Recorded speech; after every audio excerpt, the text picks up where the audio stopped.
Hello everyone, I am Satinder Kaur and today I will be taking up an English lesson for class 8 and the name of the lesson is This is Jody's Fawn.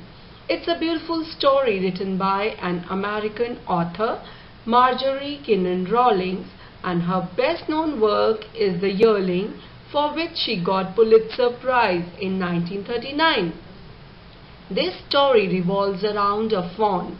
In this story, Jody's father is bitten by a rattlesnake. He quickly kills the doe and uses its heart and liver to draw out the poison. Now, as the father recovers, Jody wonders what will happen to the little fawn left without a mother. Now, let's start reading the story. Jody allowed his thoughts to drift back to the fawn. He could not keep it out of his mind. He slipped from the table and went to his father's bedside. Penny lay at rest. Jody said, "How are you feeling, Pa?" "Just fine, son." "Pa?" "Yes, son." "Pa, do you recollect the doe and the fawn?" "I can never forget them. The poor doe saved me.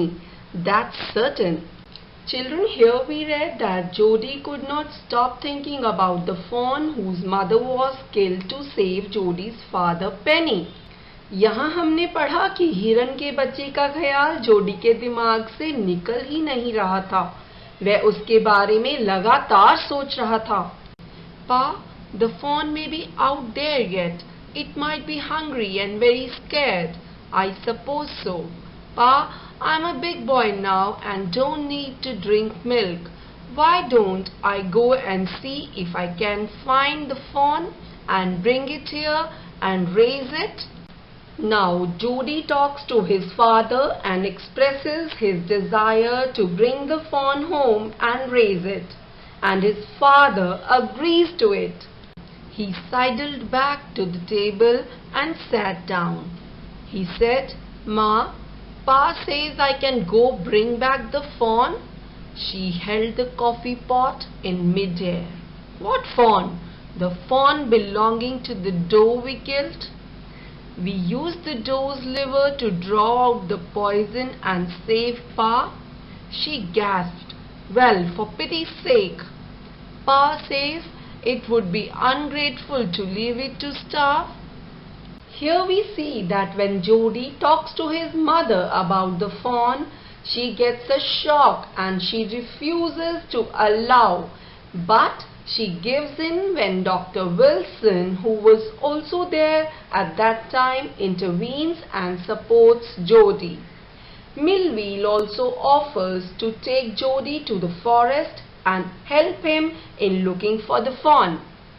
Millville said, "Come on, boy. We've got to get riding." Millville mounted his horse and pulled Jody up behind him. He said to Millville, "Do you think the fawn's still there? Will you help me find him?" "We'll find him if he's alive." Here we see that both Jody and Millville set out to look for the fawn. Jody feels apprehensive and asks Millville if they will be able to find the fawn.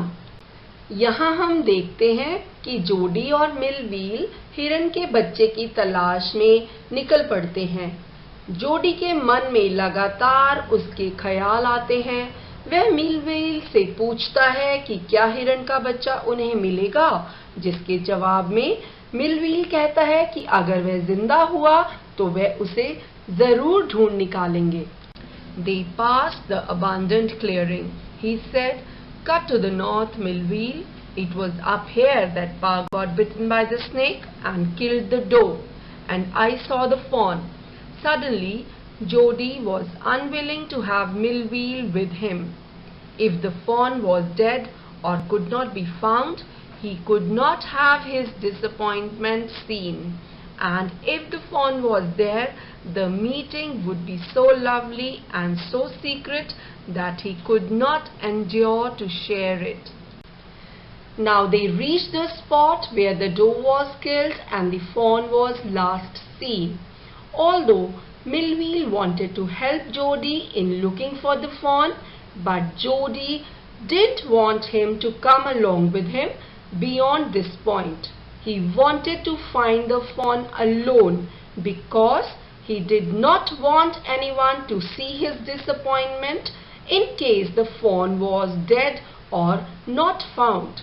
Neither did he want anyone to see his joy on seeing the fawn.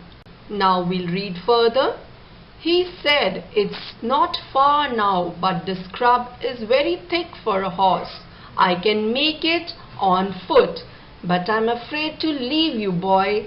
Suppose you got lost or got bitten by the snake too?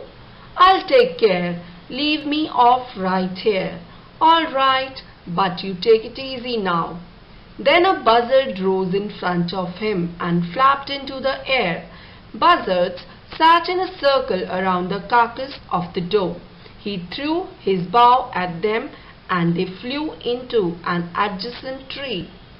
The fawn was not there. He returned to the spot where the fawn had emerged. Here we see that Millwheel insists to go with Jody, but Jody tells him to stay back because the horse could not go into the thick forest, and he himself goes deep into the forest on foot.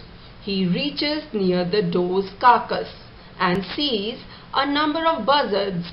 Buzzards means a large hawk-like bird. So he sees a number of buzzards sitting around the carcass, but the fawn was not there. Children, now it's time to take a look at some new words. The first word is sidled, means move towards someone or something in a nervous way. Second word is gasped, means to catch breath with open mouth. Third word is drift, means to move. Fourth is hemmed in, means caught in a situation where one can't say no. Next word is a corns, means small brown nuts. And the last word is staring, looking at someone with fixed eyes. Here we have some more new words. The first one is adjacent, means situated next to something. Then we have carcass, means dead body of an animal. Then we have abandoned, means left completely or no longer used. Then we have mounted, means climbed up. And then we have endure, means to bear or tolerate. And then the last word is disappointment, means failure of expectations. Children, I hope the words are clear to you.